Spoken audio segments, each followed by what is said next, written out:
Hello friends, तो आप सभी का स्वागत है आपके अपने यूट्यूब चैनल मैथ म्यूजिक पर। तो आज के इस वीडियो में हम लोग क्लास 10 का गणित एनसीईआरटी बुक का प्रश्नावली 8.1 का 4 नंबर क्वेश्चन इस वीडियो में करने वाले हैं। इससे पिछले वीडियो में हम लोग 3 क्वेश्चन कर चुके हैं। तो आज के इस वीडियो में हम लोग चौथा क्वेश्चन को करना सीखेंगे, अर्थात बनाना सीखेंगे। सबसे पहले यहाँ पे इस क्वेश्चन को बनाने से पहले यहाँ लिखेंगे हल। उसके बाद में लिखेंगे दिया गया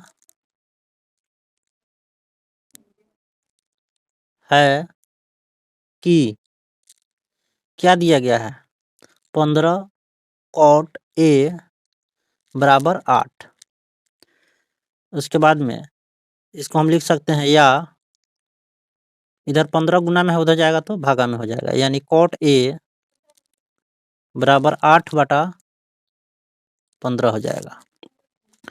उसके बाद में यहाँ पर इतना करके यहाँ पे एक फिगर बनाएंगे। फिगर इस तरह से एक समकोण त्रिभुज का एक चित्र बना लेंगे। इस तरह से एक समकोण त्रिभुज का चित्र बना लेंगे।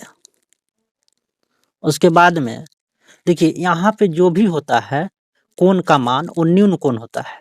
देखिए यहाँ पे जो B है वो हमारा समकोण है।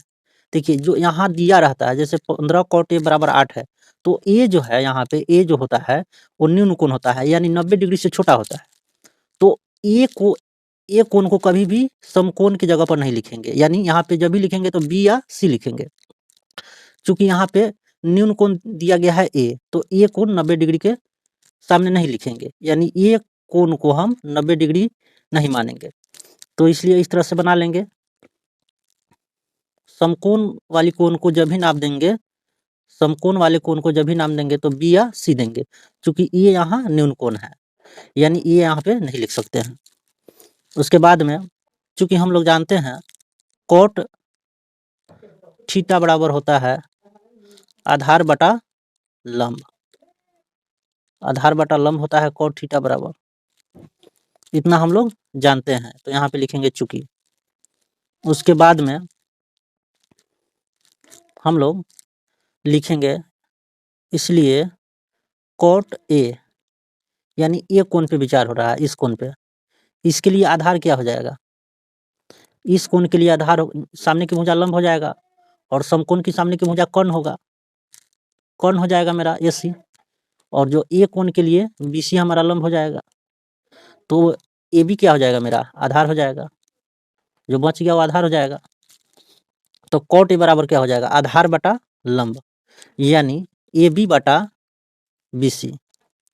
AB बटा BC,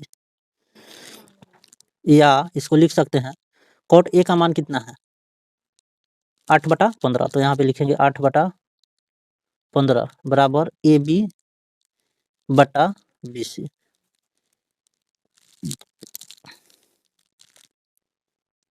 इसलिए यहाँ पे लिख सकते हैं AB का मान कितना हो जाएगा, AB बराबर कितना है 8 है, तो यहाँ 8 लिख देंगे। BC कितना है, BC है 15, तो 15 लिख देंगे। यानी हमारा AB का मान कितना आया, AB का मान फिलहाल कितना है 8 है, और BC का मान 15 है। अब हमको AC का मान निकालना होगा। चूंकि क्वेश्चन में हम लोगों को साइन A और सेक A का मान निकालना है। तो साइन होता है लंब बटा कर्ण, यानी इसमें कर्ण की भी जरूरत है। और सेक A के लिए हम लोग को भी कर्ण बटा आधार होता है। कॉस होता है आधार बटा कर्ण, तो सेक हो जाएगा। सेक उल्टा होता है उसका, तो कर्ण बटा आधार हो जाएगा। तो यहाँ कर्ण का भी मान, इसके मान को निकालने के लिए भी कर्ण की जरूरत है, साइन A के लिए भी कर्ण की जरूरत है। तो इसलिए यहाँ हम लोग को कर्ण निकालना होगा। तो लिखेंगे अब समकोण त्रिभुज ABC में पाइथागोरस परिमेय से, पाइथागोरस परिमेय से क्या हो जाएगा, पाइथागोरस परिमेय से इसमें पाइथागोरस परिमेय कहता है कि कर्ण का वर्ग अन्य दो भुजाओं के वर्गों के योग के बराबर होता है। तो कर्ण क्या है, AC है, यानी AC स्क्वायर बराबर होगा BC square plus AB square. तो यहाँ लिखेंगे AC स्क्वायर यानी कर्ण का स्क्वायर बराबर लंब का स्क्वायर जोड़ आधार का स्क्वायर। ए कोण को लेकर के चला जा रहा है, तो इसके लिए सामने की भुजा बीसी लंब होगा और AB आधार होगा AC, कर्ण तो होगा ही, क्योंकि 90 डिग्री के सामने की भुजा कर्ण होता है।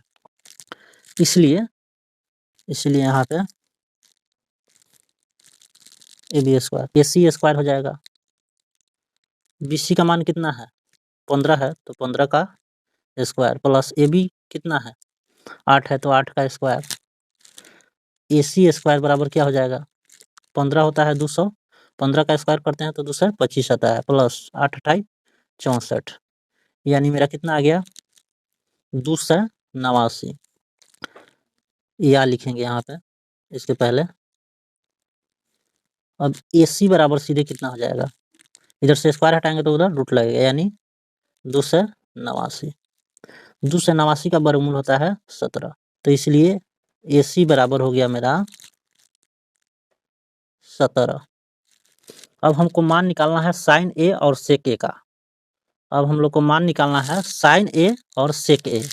तो सबसे पहले अब हमको साइन A निकालना है, तो यहाँ पे लिखेंगे अब साइन A। साइन होता है लंब बटा, लंब बटा क्या होता है? कर्ण होता है। तो A कोण के लिए लंब हो जाएगा BC और कर्ण होगा AC, तो यहाँ पे लिखेंगे BC बटा AC। BC का मान कितना है? BC का मान है 15, तो यहाँ पे लिखेंगे 15 बटा AC का मान कितना आया है? 17, तो 17 लिखेंगे। तो कितना आया? 15 बटा 17। अब हमको सेक A का मान निकालना है, तो सेक A बराबर लिखेंगे, कोस बराबर होता है आधार बटा कर्ण, तो सेक कोस का उल्टा होता है, तो सेक क्या हो जाएगा? कर्ण बटा आधार, यानी A कोण के लिए कर्ण होगा AC और आधार क्या होगा? AB होगा। तो यहाँ पे लिखेंगे AC बटा AB। तो AC का मान कितना आया है? AC का मान 17 आया है और AB का मान कितना है? AB का मान 8 है, तो यहाँ पे 8 लिख देंगे। यही मेरा आंसर आया। वीडियो समाप्त होता है। Thank you. मिलते हैं अगले वीडियो में, तब तक के लिए धन्यवाद।